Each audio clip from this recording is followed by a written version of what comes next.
SEMO head coach Tom Matukewicz, the team coming off a loss to UT Martin in the association opener.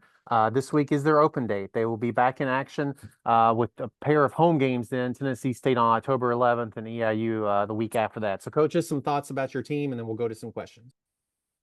Yeah, I just want to congratulate UT Martin.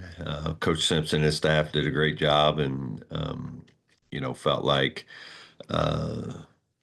they really changed some things and got to know their team and was able to put some stuff together and played well. Disappointed how we played, certainly how we started. We give up a big play. We had two guys there, and it was just one of those things. And then we turned the ball over, and before you know it's 14-0, and that's pretty tough. But then once you lose both the starting quarterback and his backup, then it just felt like it kind of snowballed on us a little bit. But we kept fighting, disappointed in the outcome, but we're going to get our team rested and healed and, get ready in this bye week for Tennessee State. I guess if you had to have a bye week, this is probably a good time after having those injuries. Yeah, for sure. A quarterback is just tough. You're never really repping your 3 and 4 quarterback, and so they've missed all these reps and all those type of things. So having this week to get those guys a lot of these reps will be very beneficial. I listened to what you said in your coach's show yesterday about mental. How does the toll take a mental toll on people? Physical people will heal, but when you are in a game and you lose those people and then going forward without some uncertainty, how do the offensive line and the running backs and everybody deal with losing two quarterbacks? We'll find out. I think it was just heavy. They're both very well liked and respected. But we ended up losing 6 starters in the game, 2 knees, 2 ankles, and 2 broken hands. And so it wasn't just the 2 quarterbacks. There was just a lot of injuries, and we have a pretty connected team. And so that's just heavy on the sideline. But it's just like how life is. You don't really get to control any of that. You only get to control how you're going to respond to it. And so that'll be the challenge.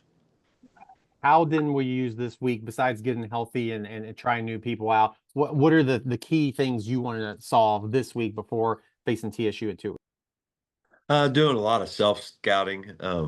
We were going to be heavy recruiting, but kind of changed it. We're going to do a lot more practicing, a lot more self-scouting. We did send some guys out to some junior colleges to get some live evals and some stuff like that. So we're just really kind of focusing on ourselves. It's not like the NFL when you have injuries, you can go get a player. We have who we have. Now we have to get them coached up, and you get better by playing. So they need the reps and all the reps they can get. So that's what we're focused on. And then, going forward after when you get to game week, is it an evolution then in any of your injuries when you next man up mentality, you plug somebody in? How does that work in finding the right fit? Like the reps in practice, but how do you know you found the person to, take somebody's place? Ultimately you won't really know until the live reps. We're so banged up, so we're obviously not going any live. But especially with the quarterback, it's hard to judge on 7-on-7 and all these other type of things. And so it's just tough. But that's our job, try to figure it out. Give them as much opportunities to rep and feedback so they can make improvements and all those type of things. But also the guys around them need to play well, the wideouts, O-line, and running backs to help that also. Stay out of really bad situations is the best way to make sure the quarterback, has a good day. Have you had a situation like this in your career where you've had a lot of injuries in 1 week? I haven't. I don't think. I think this is the most in one game.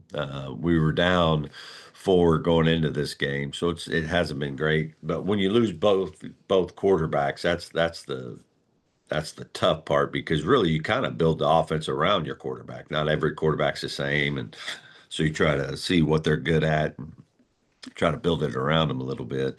And so it's pretty disruptive, but it's fun to try and figure out. It's a challenge. If it wasn't for the winning and losing, it would be exciting. But there's always obviously an outcome that we got to try and create, and it doesn't help you get that outcome, but it's still intriguing. And as a coach, you're watching film and trying to figure all that out. So it is interesting. uh Jackson Petrick had different styles, right? Passing Yeah. and running. Your third and fourth guys out there, they have different styles. Like, and you said the part of piecing things together. How do you figure out like what style may be best for you going forward? I mean, I think that's the challenging part. One's a little bit older. His body's a little thicker and a little heavier. But I do think they can both throw it well enough.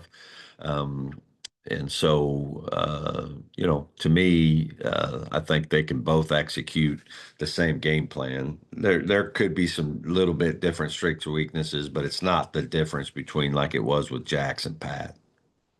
Well, coach, that's all I got for you this morning. Just get healthy. Best of luck in the all open day. We'll talk to you next week. Sounds good. Appreciate you, Kyle.